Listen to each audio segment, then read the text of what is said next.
Saya Endo Fitrianingsih sebagai calon guru penggerak angkatan ke-9 kali ini akan melakukan wawancara kepada kepala sekolah kami, Ustazah Khairia, Sarjana Pendidikan, Magister Pendidikan.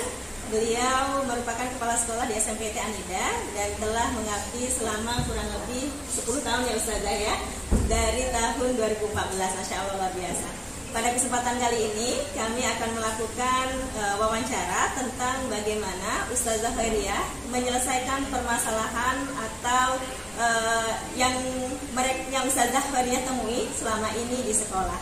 Baik Ustazah, apa kabar Ustazah? Alhamdulillah, luar biasa, semangat. Masya Allah, sangat semangat sekali. Terima kasih atas waktunya untuk menjadi narasumber kami dalam proses wawancara untuk kegiatan demonstrasi kontekstual ini, di mana kami pada tugas ini akan mengulik bagaimana Ustazah yang mengaku sebagai kepala sekolah di SMPT Anida ini menyelesaikan proses-proses permasalahan yang Ustazah temui selama ini. Bagaimana Ustazah? Bersedia ya Ustazah ya? Siap, bersedia. Ya. Nah, tapi sebelumnya, sebelum kita ke bagaimana permasalahannya, kalau boleh tahu, apakah Ustazah selama ini memahami tentang dilema etika atau bujukan moral? Insya Allah saya memahami itu.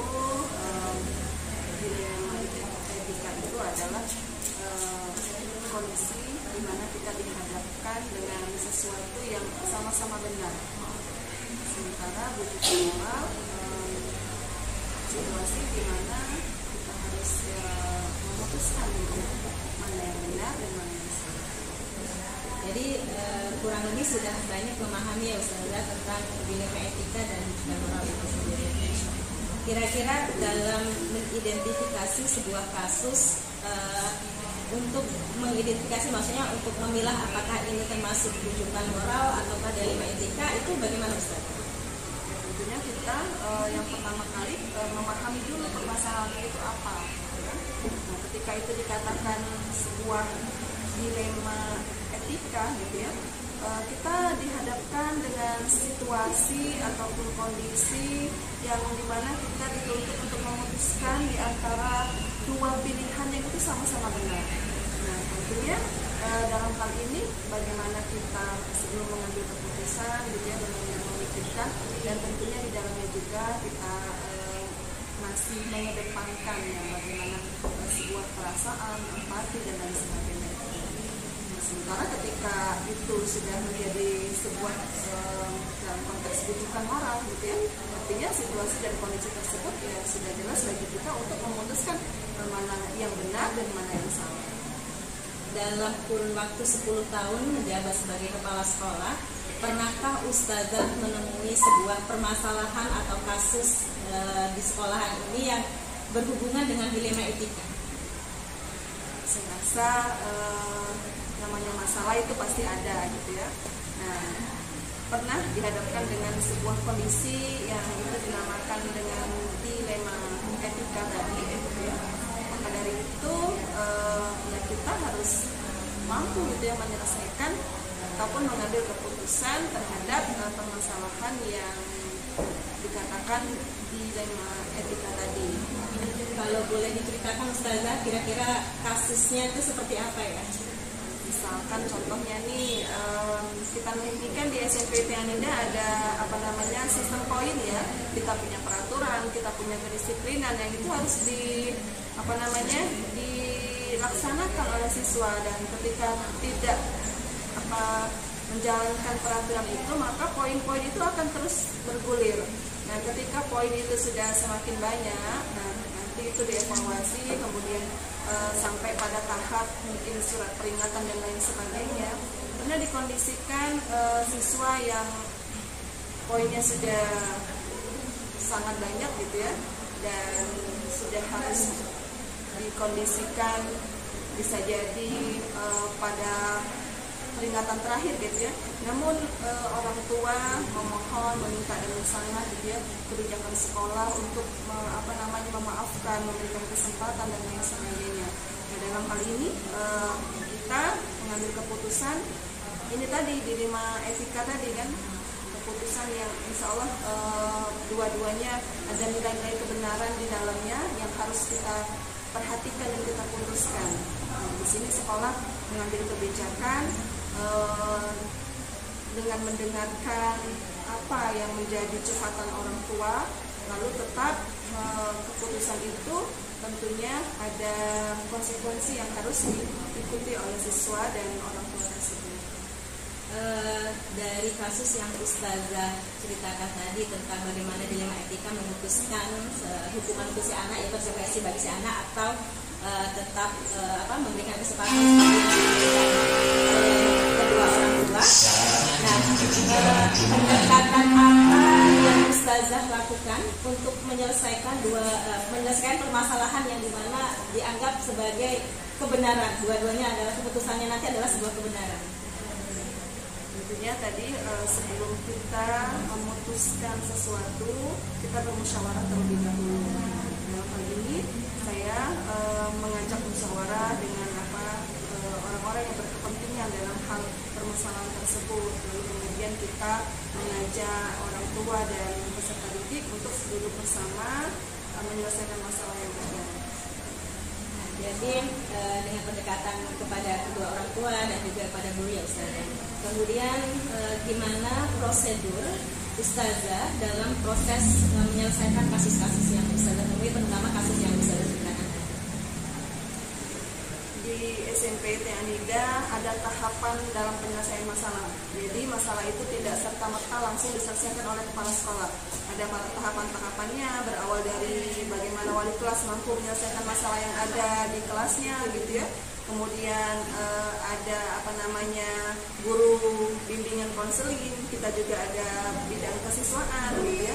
Nah, tahapan-tahapan itu dilalui dalam rangka menyelesaikan masalah-masalah yang ada.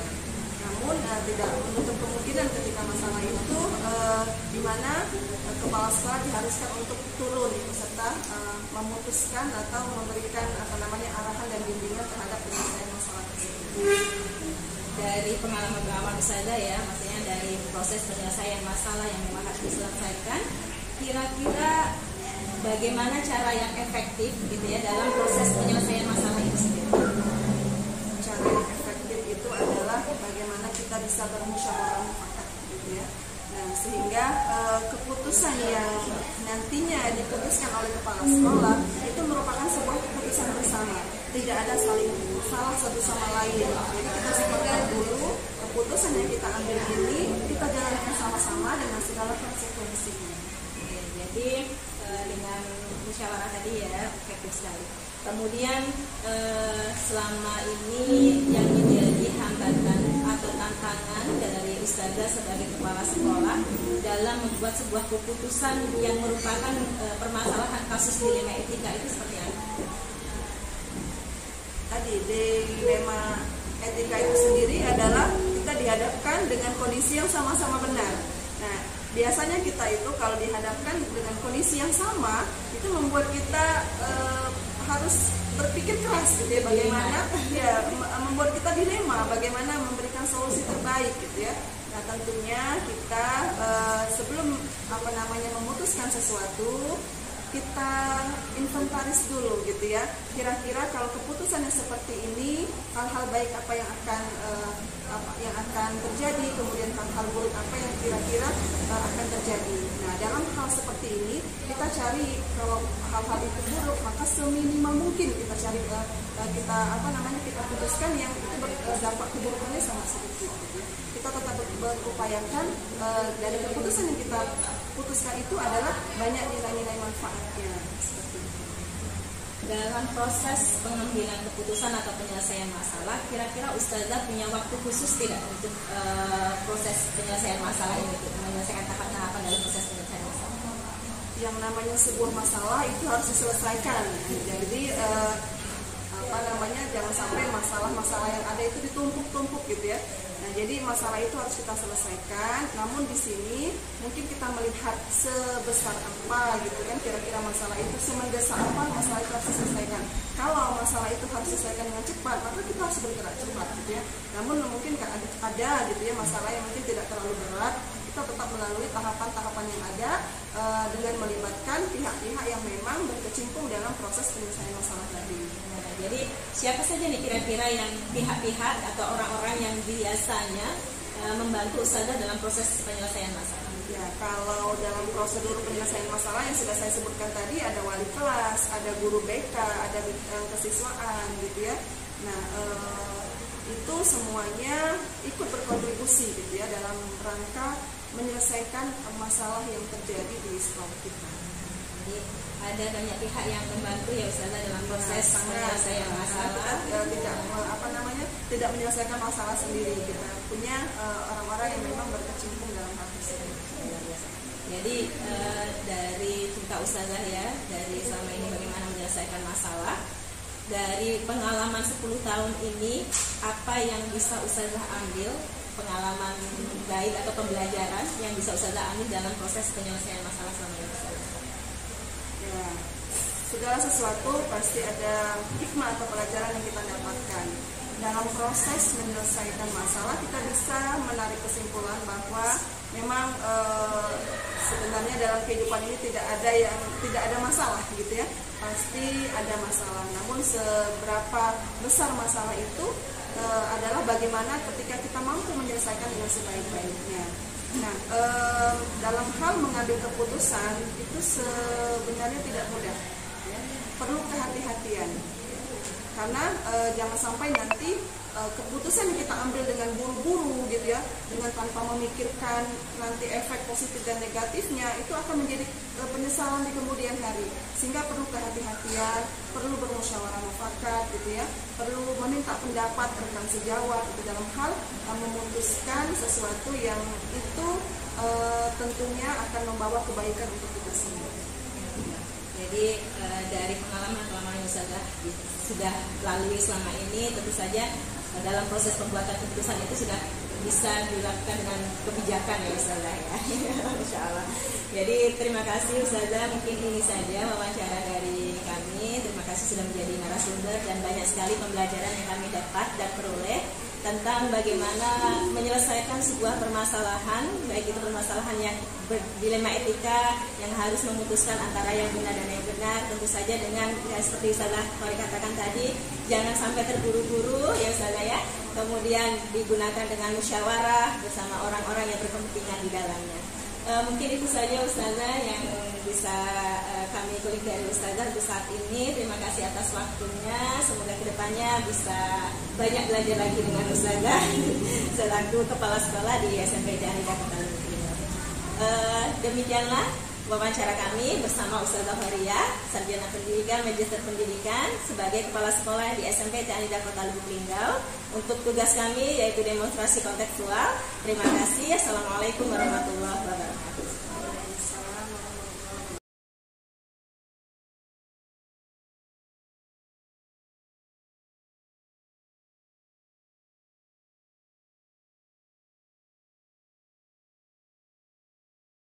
Assalamualaikum warahmatullahi wabarakatuh. Kembali bersama saya Endang Fitrianingsih selaku calon guru penggerak angkatan ke-9 dari SMP IT Anida Kota Lubuk Linggau. Pada kesempatan kali ini saya akan banyak belajar dengan mewawancarai Ustazah Indah Prasutaningsih selaku kepala SDIT Anida Kota Lubuk Linggau yang sudah mengabdi sebagai kepala sekolah kurang lebih hampir 18 tahun ya Ustazah. Pada kesempatan kali ini kami akan melakukan wawancara untuk konteks demonstrasi kontekstual tentang bagaimana pemecahan masalah yang ditemui oleh Ustazah Indah selama ini. Ustazah, assalamualaikum Ustazah. Terima kasih atas kesempatan yang telah diberikan kepada kami untuk belajar dengan Ustazah bagaimana tentang penyelesaian masalah yang selama ini Ustazah hadapi di sekolahan. Namun sebelumnya Ustazah tahu tidak tentang dilema etika atau pembujukan moral Ustazah? Jadi kalau menurut saya pahami tentang kan moral gitu ya. Etika ini biasanya kalau permasalahan itu benar, memang kenyataannya benar. Tapi kalau yang membutuhkan moral ini itu bisa ada dua pilihan gitu ya. Kita bisa memilih antara permasalahan yang benar dan tidak. Kalau selama ini bagaimana Ustazah mengidentifikasi sebuah kasus ya, apakah kasus itu termasuk dalam dilema etika atau termasuk dalam rujukan moral? Kalau untuk kasus-kasus yang selama ini terjadi gitu ya, itu ada juga yang dilema etika gitu ya, yang memang itu sesuatu yang menyatakan benar dan itu memang harus kita selesaikan juga dengan benar ya.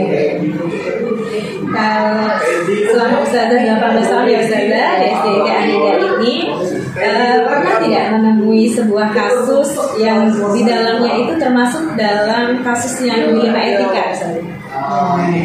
Ada di sekolah ini kebetulan pernah juga sih yang ada permasalahan seperti yang disebutkan dalam dilema etika yang boleh nih disampaikan contohnya? Boleh. Contohnya ya ada siswa kebetulan ini kelas 5 yang memang sudah hampir 1 semester tidak masuk sekolah dan tidak mengikuti ini gitu ya, namanya ujian semester ganjil. Nah, itu juga bagian dari dilema gitu. Ketika kita mau memutuskan siswa itu permasalahannya seperti ini, ya mau tidak mau gitu ya, karena anak ini memang harus belajar gitu ya, nggak mungkin anak ini nggak disuruh sekolah gitu ya. Maka kita sesuaikan dengan prosedur yang ada, anak tetap sekolah. Tapi kalau untuk ujian karena waktunya sudah relangnya sudah lama, tidak bisa untuk mengikuti ujian sesuai. Jadi pendekatan apa yang Ustazah lakukan untuk penyelesaian kasus yang Ustazah ceritakan tadi? Kemarin kebetulan kita sudah bertemu dengan wali siswanya, dan kita sudah sampaikan bahwa di sekolah ini hanya ada begitu dan kita harus melakukannya sesuai dengan prosedur. Kami juga melibatkan yayasan kita permasalahan itu bisa selesai. Jadi bagaimana langkah Ustazah atau prosedur Ustazah dalam menyelesaikan masalah ini Ustazah? Awalnya kita melalui wali kelas dulu, wali kelas dulu ketika menyampaikan informasi sebetulnya dengan beralasan anak ini tidak masuk karena mengikuti orang tuanya gitu ya. Kemudian kita panggil orang tuanya. Setelah itu kita konsultasikan juga dengan pihak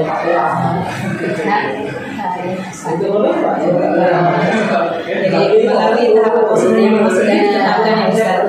Nah, kira-kira kalau menurut Ustazah cara paling efektif dalam proses penyelesaian kasus yang Ustazah ceritakan tadi seperti apa? Tentunya menurut saya ya melalui musyawarah, karena dengan musyawarah dan mufakat itulah ya memberikan solusi yang terbaik. Tantangan Ustazah dalam proses penyelesaian masalah yang selama ini Ustazah temui itu apa saja Ustazah? Tentunya sebetulnya banyak sekali ya tantangan ketika kita ini tapi tantangan itu kadang ya bisa kita terus dengan jalannya kita bisa menyelesaikannya itu dengan prosedural tadi ya. Jadi dengan kalau sudah prosedur insya Allah mudah menghadapi tantangan ya Ustazah ya. Nah kira-kira Ustazah punya waktu khusus dalam proses penyelesaian masalah atau bagaimana waktu yang Ustazah bagi atau Ustazah jadwalkan dalam proses penyelesaian masalah itu sendiri? Kalau masalahnya secara lembaga maka kita selesaikan secara lembaga. Kadang kan ada bagi siswa atau yang memang tidak pada jam jam sekolah yang dia lakukan untuk konsultasi gitu ya, atau bahkan ke rumah gitu. Jadi kalau ada permasalahan yang dituliskan dan itu kejadiannya ada di sekolah, maka kita selesaikan secara lembaga. Jadi secara situasional saja ya, kalau dia di sekolah ya dikondisikan, nggak kondisional ya, dia punya kapal saja melihat urgensinya juga ya Ustazah. Oke, dalam proses penyelesaian masalah yang Ustazah hadapi ini, adakah orang-orang atau elemen-elemen di sekolah ini yang Ustazah libatkan? Ada, karena saya punya laki-laki ya. Ada wakil kesiswaan. Kalau permasalahannya dengan siswa, maka dia berhubungan dengan siswaan gitu. Atau mungkin kalau permasalahan dengan orang-orang luar, terus lingkungan, kan dia juga jadi sudah ada bagiannya masing-masing, banyak yang membantu ya, insya Allah. Nah yang terakhir ya Ustazah ya, jadi selama pengalaman 18 tahun sebagai kepala sekolah menghadapi beberapa macam kasus, tentu saja kira-kira pengalaman apa yang bisa Ustazah ambil dan pelajari untuk kedepannya? Jadi dalam kurun waktu 18 tahun itu lumayan lama ya, dan saya masih tetap bertahan di sini gitu ya. Dan alhamdulillahnya mungkin itu berkat dari kesabaran, berkat dari kesulitan dari teman-teman yang bersama-sama tentunya untuk mengabdikan dirinya di sekolah itu. Jadi banyak sekali yang bisa dipelajari ya. Baik Ustazah, mungkin itu saja wawancara kita pada kesempatan kali ini. Terima kasih atas ilmunya, bagaimana memecahkan berbagai macam permasalahan yang dihadapi Ustazah, yang dengan kesabaran, dengan prosedur dan langkah-langkah yang sangat efektif tentu saja. Terima kasih sekali lagi Ustazah. Demikianlah wawancara kami bersama Ustazah Indah Prasutanisi sebagai kepala sekolah di SDIT Anida Kota Lubuk Linggau, sekaligus sebagai salah satu sekolah penggerak yang Ustazah di Kota Lubuk Linggau. Semoga bermanfaat dan bisa diambil pembelajarannya. Terima kasih. Assalamualaikum warahmatullahi wabarakatuh. Waalaikumsalam.